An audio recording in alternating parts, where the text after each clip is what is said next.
ಭ್ರಷ್ಟಾಚಾರ ಹೇಳಿದಾರಲ್ಲ, ಏನಾದರೂ ದಾಖಲೆ ಇದ್ದರೆ ನನಗೆ ಹತ್ರ ತರಬೇಕು, ತಂದು ಆ ವಿಚಾರನ ಪ್ರೂಫ್ ಮಾಡಬೇಕು. ಅದೇನೋ ಬಚ್ಚೇಗೌಡ್ರನ್ನ ಕ್ಷಮೆ ಕೇಳಬೇಕು, ಅದೇನೋ ಇದು ಮಾಡಿದ್ದಾರೆ ಅಂತೆಲ್ಲ ನಾನು ಕೇಳ್ಪಟ್ಟೆ. ಬಚ್ಚೇಗೌಡ್ರ ಹೆಸರು ಹೇಳೋಂಥ ನೈತಿಕತೆ ಇದೆಯಾ ನಿಮಗೆ? ಮೊದಲನೇದಾಗಿ ನಾನು ಲೆಕ್ಕ ಹೇಳ್ತೀನಿ, ಅವ್ರು ಮಾಡಿಲ್ಲ ಅಂತ ಪ್ರೂಫ್ ಮಾಡಲಿ. ಹೌದು ವೀಕ್ಷಕರೇ, ಚಿಕ್ಕಬಳ್ಳಾಪುರ ತಾಲೂಕಿನ ಮಂಚನಬಲೆ ಗ್ರಾಮ ಪಂಚಾಯಿತಿಯ 1 ವರ್ಷದ ಅವಧಿಯ ಅಧ್ಯಕ್ಷ ಸ್ಥಾನಕ್ಕೆ ಜನವರಿ 3ನೇ ತಾರೀಕು ಎಲೆಕ್ಷನ್ ನಡೆದು ಅದರಲ್ಲಿ ಕಾಂಗ್ರೆಸ್ ಬೆಂಬಲಿತ ಮಧು ಅವಿರೋಧವಾಗಿ ಆಯ್ಕೆಯಾಗಿ ಗ್ರಾಮ ಪಂಚಾಯಿತಿ ಅಧ್ಯಕ್ಷರಾಗಿ ಗದ್ದುಗೆ ಏರಿದ್ರು. ಇನ್ನು ಮಾಜಿ ಅಧ್ಯಕ್ಷರ ವಿರುದ್ಧ ಕೆಲವೊಂದು ಆರೋಪಗಳನ್ನೂ ಮಾಡಿದ್ರು. ಆದರೆ ಅದಕ್ಕೆ ಕೆಂಡಾಮಂಡಲವಾಗಿದ್ದ ಮಾಜಿ ಅಧ್ಯಕ್ಷ ಶ್ರೀಧರ್ ಹಾಲಿ ಅಧ್ಯಕ್ಷರು ಹೇಗೆ ಚುನಾವಣೆ ನಡೆಸಿದ್ದಾರೆ ಅನ್ನೋದು ಗೊತ್ತಿದೆ. ಸದಸ್ಯರನ್ನ ಕುದುರೆ ವ್ಯಾಪಾರ ಮಾಡಿ ಅಧಿಕಾರಕ್ಕೆ ಬಂದಿದ್ದಾರೆ. ಸದಸ್ಯರುಗಳು ನನ್ನ ಅವಧಿಯಲ್ಲಿ ಏನೆಲ್ಲ ಕೆಲಸ ಮಾಡಿಸ್ಕೊಂಡಿದ್ರು ಅಂತ ಗೊತ್ತಿದೆ. ನನ್ನ ಬೆನ್ನಿಗೆ ಚೂರಿ ಹಾಕಿ ಅವರಿಗೆ ಸೇಲ್ ಆಗಿದ್ದಾರೆ ಅಂತ ಆರೋಪಿಸಿದ್ರು. ಅದೇ ಹೇಳಿದಲ್ಲ, ಹಣಕಾಸಿನ ವಿಚಾರ ಅಷ್ಟೇ. ಹಣಕಾಸಿನ ವಿಚಾರ, ಅವ್ರಿಗೆ ಹಣಕಾಸು ಬೇಕಾಗಿತ್ತು. ನಮ್ಮ ಜೊತೆ ಸದಸ್ಯರಿಗೆ ನಾನು ಕೊಡೋಕ್ಕೆ ರೆಡಿ ಇರಲಿಲ್ಲ. ನಾನು ಆಲ್ರೆಡಿ ಏನು ಬೇಕೋ ಅದನ್ನೆಲ್ಲ ವ್ಯವಸ್ಥೆ ಮಾಡಿದ್ದೆ. ಅವ್ರಿಗೆ ಜೊತೆಯಲ್ಲೇ ಇದ್ದು ಎಲ್ಲ ಅನುಭವಿಸಿ, ಅಧಿಕಾರ ಅನುಭವಿಸಿ, ಅಧ್ಯಕ್ಷಗಳು ಆಗಿ ನಾನು ಚೂರಿ ಹಾಕಿ ಹೋಗಿದ್ದಾರೆ ಅಷ್ಟೇ. ಸಾಧ್ಯನೇ ಇಲ್ಲ. ಈ ಸರ್ಕಾರ ಬಂದಮೇಲೆ 1 ವರ್ಷದಲ್ಲಿ ಏನೇನು ಕೊಟ್ಟಿದ್ದಾರೆ ಗ್ರಾಂಟ್ ಅಂತ ನೋಡಲಿ. ಈಗ ಹೇಳಿ ನಾನು ಮೊನ್ನೆ ಮಧು ನನಗೆ ಒಂದು ಸರ್ಕಾರ ನಮ್ಮದು, MLA ನಮ್ಮದು, ಮಂತ್ರಿ ನಮ್ಮದು ಅಂತ. ಈ 1 ವರ್ಷದಲ್ಲಿ ಸಾಧನೆ ಮಾಡಿ ತೋರಿಸ್ಲಿ, ನಾನು ಬಂಗಾರದ ಕಿರೀಟ ಇರ್ತೀನಿ. ಏನಂದರೆ 17 ಜನ ಒಟ್ಟಿಗೆ ಸದಸ್ಯರಿದ್ವಿ. ಅದರಲ್ಲಿ ನಾನು ಜಹೀರ್ ಅಂತ ಇಬ್ಬರು ಮಾತ್ರ ಜೊತೆಯಲ್ಲಿದ್ವಿ. ಇನ್ನೆಲ್ಲರೂ ಅವ್ರು ಒಟ್ಟಿಗೆ ಎಲ್ಲ ಮಾರಾಟ ಆಗಿದ್ದರು. ಅದರಿಂದ ನಾವು ಅದು ಸುದ್ದಿಗೆ ಹೋಗಲಿಲ್ಲ. ಸರ್, ಆ ಸದಸ್ಯರು ಬಂದು ವೇದಿಕೆ ಮಾಡಿರಿ, ಎಲ್ಲರಿಗೂ ಒಂದು ವೇದಿಕೆ ಮಾಡಿ ಪಂಚಾಯತಿಯಲ್ಲಿ ನಾನು ಬರ್ತೀನಿ. ಆ ಸದಸ್ಯರಿಗೆ ನಾನು ಏನೇನು ಅವ್ರಿಗೆ ಮಾಡೀನಿ ಅನ್ನೋದು ನಾನು ಲೆಕ್ಕ ಹೇಳ್ತೀನಿ. ಅವ್ರು ಮಾಡಿಲ್ಲ ಅಂತ ಪ್ರೂಫ್ ಮಾಡಲಿ. ಇನ್ನು ಇದಕ್ಕೆ ಕೆಂಡಾಮಂಡಲವಾಗಿರೋ ಮಂಚನಬಲೆ ಗ್ರಾಮ ಪಂಚಾಯಿತಿಯ ಹಾಲಿ ಅಧ್ಯಕ್ಷ ಮಧು ತಿರುಗೇಟು ಕೊಟ್ಟಿದ್ದಾರೆ. 1.5 ವರ್ಷದಿಂದ ಅಧ್ಯಕ್ಷರಾಗಿದ್ದ ಶ್ರೀಧರ್ ಅವರು ಅಭಿವೃದ್ಧಿ ಕೆಲಸ ಮಾಡಿದ್ದಿದ್ರೆ ಸದಸ್ಯರುಗಳು ನಿಮ್ಮ ಕೈ ಬಿಡ್ತಾ ಇರಲಿಲ್ಲ, ನಿಮ್ಮನ್ನ ತಿರಸ್ಕರಿಸಿ ನನ್ನ ಬಳಿ ಬರ್ತಾ ಇರಲಿಲ್ಲ. ನಮಗೆ ಕುದುರೆ ವ್ಯಾಪಾರ ಮಾಡೋದು ಗೊತ್ತಿಲ್ಲ, ಅಭ್ಯಾಸನೂ ಇಲ್ಲ. ಕುದುರೆ ವ್ಯಾಪಾರ ಮಾಡಿರೋದು ನೀನು, ನಾನಲ್ಲ. ಹಾಗೆ ನನ್ನ ಒಳ್ಳೆತನ ನೋಡಿ ಸೇಬಿನ ಹಾರ, ಬೆಳ್ಳಿ ಕಿರೀಟ ಅಭಿಮಾನಿಗಳು ಅಭಿಮಾನಕ್ಕೆ ಹಾಕಿದ್ದಾರೆ. ಬಚ್ಚೇಗೌಡರು ಕ್ಷಮೆ ಕೇಳಬೇಕು ಅಂತ ಹೇಳ್ತೀರಿ ಅಲ್ವಾ? ಬಚ್ಚೇಗೌಡರ ಕುಟುಂಬದ ಹೆಸರು ಹೇಳೋ ನೈತಿಕತೆ ಇದೆಯಾ ನಿಮಗೆ ಅಂತ ಕೆಂಡಾಕಾರಿದ್ದಾರೆ. ನೋಡ್ರಿ, ಈಗ ನೀವು ಇವಾಗ ಇಲ್ಲಿ ಬಂದು ಎಲ್ಲ ಸಮಸ್ಯೆಗಳು ನೋಡ್ತಾ ಇದ್ದೀರಾ. ನಮ್ಮ ಹಿಂದೆ ಇರೋ ಸದಸ್ಯರುಗಳನ್ನು ನೋಡ್ತಾ ಇದ್ದೀರಾ, ಯಾವ ರೀತಿ ಏನು ಹೇಗೆ ಬಂದಿದ್ದಾರೆ ಅನ್ನೋದು ನಿಮಗೂ ಗೊತ್ತು.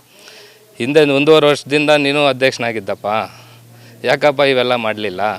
ಇವೆಲ್ಲ ಮಾಡಿದಿದ್ರೆ ಇವತ್ತು ಸದಸ್ಯರು ನಿನ್ನೊಟ್ಟಿಗೆ ಇರ್ತಾ ಇರಲಿಲ್ವಾ? ಕುದುರೆ ವ್ಯಾಪಾರ ಅಲ್ಲ ಮುಖ್ಯ, ಯಾರೂ ಕುದುರೆ ವ್ಯಾಪಾರ ಮಾಡಲ್ಲ. ನಿನಗೇನಾದರೂ ಮಾಡೋ ಅಂಥ ಅಭ್ಯಾಸ ಇದ್ದರೆ ನಮಗೆ ಗೊತ್ತಿಲ್ಲ. ನಮಗೆ ಕುದುರೆ ವ್ಯಾಪಾರ ಮಾಡೋ ಅಂಥ ಅಭ್ಯಾಸ ನಾನು ಎಲ್ಲೂ ಕಲ್ತಿಲ್ಲ, ನಮ್ಗೆ ಗೊತ್ತೂ ಇಲ್ಲ. ನೀನು ಯಾವತ್ತು ಅಭಿವೃದ್ಧಿಯಲ್ಲಿ ಕುಂಠಿತ ಆದೋ ನೀನು, ಅವತ್ತು ಅವರು ನಿನ್ನ ತಿರಸ್ಕಾರ ಮಾಡಿ ಇವತ್ತು ನನ್ನ ಜೊತೆ ಬಂದು ಏನೋ ಒಂದು ಊರಿಗೆ ನಮ್ಗೆ ಇರೋದು ಇದೊಂದು 1.5 ವರ್ಷ ಅವಧಿಯಲ್ಲಿ ಏನೋ ಒಂದು ಅಭಿವೃದ್ಧಿ ಮಾಡಬೇಕು ಅಂತ ನಾನು ಒಟ್ಟಿಗೆ ಬಂದಿದ್ದಾರೆ. ಅಷ್ಟು ಬಿಟ್ಟರೆ ಯಾವುದೂ ಕುದುರೆ ವ್ಯಾಪಾರ ಇನ್ನೊಂದು ಮತ್ತೊಂದು ಯಾರೂ ಮಾಡಿಲ್ಲ. ನಮ್ಗೆ ಆ ಅಭ್ಯಾಸನೂ ಇಲ್ಲ, ಅದು ಮಾಡೋದು ಇಲ್ಲ, ನನಗೆ ಬೇಕು ಇಲ್ಲ. ನೋಡ್ರಿ, ಇವತ್ತು ನನಗೆ ಹಾಕಿರೋವಂಥ ಬೆಳ್ಳಿ ಕಿರೀಟ ಮತ್ತು ಸೇವಿನ ಹಾರ ಎಲ್ಲ ನನ್ನ ಜನ ಅಭಿಮಾನದಿಂದ ನನಗೆ ಪ್ರೀತಿ ವಿಶ್ವಾಸಕ್ಕೆ ಅವರೇ ಒಂದು ಸ್ವಯೋಜ್ಯತವಾಗಿ ನೀನು ಆಗಿದೆಯಾ, ನಿನಗೆ ಯಾರೂ ಹಾಕಲಿಲ್ಲ. ನನಗೆ ಯಾಕೆ ಹಾಕಿದ್ರು ಅಂದರೆ ನನ್ನೊಂದು ಒಳ್ಳೆತನ, ನನ್ನ ಗುಣ ನೋಡಿ ನನಗೆ ಹಾಕಿದ್ದಾರೆ. ನೀನು ಅದ್ರ ಬಗ್ಗೆ ಎಲ್ಲ ಏನು ಟೀಕೆ ಮಾಡೋಕ್ಕೆ ಹೋಗಬೇಡ. ಮತ್ತು ನೀವು ಇದೇನೋ ಬಚ್ಚೇಗೌಡ್ರನ್ನ ಕ್ಷಮೆ ಕೇಳಬೇಕು, ಅದೇನೋ ಇದು ಮಾಡಿದ್ದಾರೆ ಅಂತೆಲ್ಲ ನಾನು ಕೇಳ್ಪಟ್ಟೆ. ಬಚ್ಚೇಗೌಡ್ರ ಹೆಸರು ಹೇಳೋಂಥ ನೈತಿಕತೆ ಇದೆಯಾ ನಿಮಗೆ? ಮೊದಲನೇದಾಗಿ ಅವ್ರು ಮಾಡಿರೋ ಅವ್ರ ತಂದೆಯವರು ಅವರು ಕುಟುಂಬದ್ದು ಹಿನ್ನೆಲೆ ತೊಗೊಂಡ್ರೆ ಅವ್ರ ಹೆಸರು ಹೇಳೋಂಥ ನೈತಿಕತೆ ಇಲ್ಲ. ಅವ್ರು ಬಂದು ನೀನು ಕ್ಷಮೆ ಯಾಚನೆ ಮಾಡಬೇಕಾ?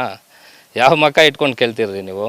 ಅವ್ರೇನಾದರೂ ನಿನ್ನ ಬಗ್ಗೆ ಮಾತಾಡಿದಾರಾ? ಹಿಂದೆ ನಿಮ್ಮ ರಿವ್ಯೂ ಒಂದು ತಗೊಂಡು ನೋಡಿರಿ, ಹಿಂದೆ ತೆಗೆದು ನೋಡಿ ಏನು ಮಾತಾಡಿದ್ದಾರೆ, ಏನಿದೆ ಅಂತ. ಫಸ್ಟು ನೋಡಿ ಒಬ್ಬರ ಬಗ್ಗೆ ಮಾತಾಡೋದು, ಟೀಕೆ ಮಾಡೋದು ಫಸ್ಟ್ ಕಲೀರಿ.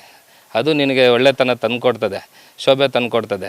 ಇವೆಲ್ಲ ಮಾಡಿರೋದಕ್ಕೆ ನೀನು ಸದಸ್ಯರುಗಳೆಲ್ಲ ನೀನು ದೂರ ಮಾಡಿಕೊಂಡು ಇವತ್ತು ಗ್ರಾಮಸ್ಥರು ದೂರ ಆಗಿ ಇವತ್ತು ನಿನ್ನ ಮನೇಲಿ ಕೂತಿರೋದು. ಮಾಡಿಸ್ಕೊಂಡಿದ್ರೆ ಅವ್ರನ್ನ ಕೇಳಿ, ಸದಸ್ಯರುಗಳನ್ನ ಕೇಳಬೇಕು. ಇವಾಗ ಮಾಡಿಸ್ಕೊಂಡಿದ್ಯಪ್ಪ, ನನ್ನ ಜೊತೆ ಇರಬೇಕು, ನೀನು ಯಾಕೆ ಮಾಡಿದೆ ಅಂತ. ಆ ಲೆಕ್ಕಕ್ಕೆ ನೀನು ಕುದುರೆ ವ್ಯಾಪಾರ ಮಾಡಿದ್ಯಾ ಅಂತ ನೀನು ಒಪ್ಕೊಂಡಿದ್ಯಲ್ಲ ಅಲ್ವಾ? ಈಗ ಸದಸ್ಯರಿಗೆ ನಾನು ಮಾಡಿದ್ದೀನಿ ಅಂದರೆ ಅಲ್ಲಿ ಕುದುರೆ ವ್ಯಾಪಾರ ಮಾಡಿದ್ಯಾ ನೀನು ಮಾಡಿರೋನಿಗೆ ನಿನಗೆ ಗೊತ್ತು, ಮಾಡಿಸ್ಕೊಂಡಿರೋರು ಅವ್ರಿಗೆ ಗೊತ್ತು. ಪಾಪ ನನ್ನ ಹತ್ರಗೇನು ಯಾಕೆ ಕುದುರೆ ವ್ಯಾಪಾರನೂ ನನ್ನ ಸದಸ್ಯರು ನನ್ನ ಹತ್ರಗೇನು ಆಸೆ ಪಟ್ಟು ನನ್ನ ಜೊತೆ ಬಂದಿಲ್ಲ. ಮತ್ತು ಇನ್ನೊಂದು ಅದೇನೋ ಕೇಳ್ಬಿಟ್ಟು ಬಂಗಾರದ ಕಿರೀಟ ಇಡ್ತೀನಿ ಅಂತ ಹೇಳಿದೆ. ಬಂಗಾರದ ಕಿರೀಟ ಹಿಡಿಯೋಕ್ಕೆ ಹೋಗಬೇಡ. ನನಗೆ ನನಗೆ ಜನ ಮನಸ್ಸಲ್ಲಿ ಬಂಗಾರ ಕಿರೀಟ ಇಟ್ಕೊಂಡು ನನ್ನ ಜೊತೆ ಇರ್ತಾರೆ, ಅದೇ ಸಾಕು ನನಗೆ ಬಂಗಾರ ಕಿರೀಟ. ನೀನು ಹೇಳೋ ಅಂಥ ಅವಶ್ಯಕತೆ ನನಗೇನು ಬೇಕಿಲ್ಲ, ಅಂಥ ಅವಶ್ಯಕತೆ ಬರೋದಿಲ್ಲ ನನಗೆ. ಆ ಮಾತುಗಳೆಲ್ಲೂ ಹೇಳೋಕೆ ಹೋಗ್ಬೇಡಪ್ಪ.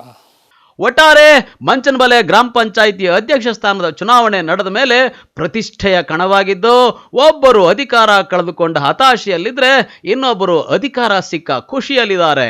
ಆದರೆ ಮತದಾರರು ಮಾತ್ರ ಅಯ್ಯಯ್ಯೋ ಇವರೇನಪ್ಪ ಓಟ್ ತಗೊಂಡು ಸಾರ್ವಜನಿಕ ಸಮಸ್ಯೆ ಬಗ್ಗೆ ಗಮನ ಹರಿಸ್ರಯ್ಯ ಅಂದ್ರೆ ರಾಜಕೀಯ ಜಿದ್ದು ಬೆಳೆಸ್ಕೊಂಡು ವೈಯಕ್ತಿಕ ಟೀಕೆಗಳನ್ನ ಮಾಡಿಕೊಂಡು ಟೈಮ್ ಪಾಸ್ ಮಾಡ್ತಾ ಇದ್ದಾರೆ, ಮಾತು ಬಿಟ್ಟು ಜನಸೇವೆ ಮಾಡಲಿ ಅಂತ ಸಾರ್ವಜನಿಕ ವಲಯದಲ್ಲಿ ಮಾತಾಡ್ಕೊಳ್ತಾ ಇದ್ದಾರೆ. ಕ್ಯಾಮ್ರಾಮನ್ ಪ್ರವೀಣ್ ಜೊತೆ ಕಳವಾರ ಅರುಣ್, MMTV ನ್ಯೂಸ್, ಚಿಕ್ಕಬಳ್ಳಾಪುರ.